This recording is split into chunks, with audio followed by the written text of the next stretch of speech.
ఈ బేవర్స్ వాళ్ళందరూ నేను జూన్ లో అనుకుంటానండి నేను కారు కొన్నాను. సంథింగ్ డేట్ ఎప్పుడో నాకు జ్ఞాపకం లేదు.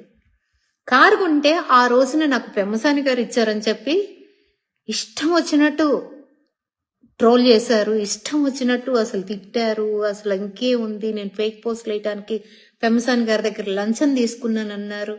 కావాలంటే నా ఎక్స్ లోకి వెళ్ళొచ్చండి, ఎన్నున్నాయో మీకు తెలుస్తుంది. మరి అదే ఎర్ర కారు అదే నా ఫోటో పెట్టి ఇవాళ ఏంట్రా మీరు ఏం పోస్ట్ చేశారా మీరు? నేను బిఆర్ నాయుడు గారి దగ్గర 20 లక్షలు చేసే కారు తీసుకున్నానా? అది ఎలారా? మరి 20 లక్షలు చేసే కారు బిఆర్ నాయుడు గారి దగ్గర తీసుకుంటే నేను నెల నెల ఈఎంఐ ఎందుకు కట్టుకుంటున్నాను రా?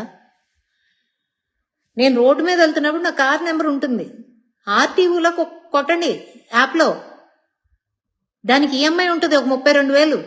ఎవడు కట్టట్లా, మీ తాత మా తాత ఇంకో తాత, నేనే కట్టుకుంటున్నా, నా కష్టార్జితమేది. నేను నా కొడుకు దగ్గరే చేయి చాల్సి డబ్బులు తీసుకునిరా బెవార్స్.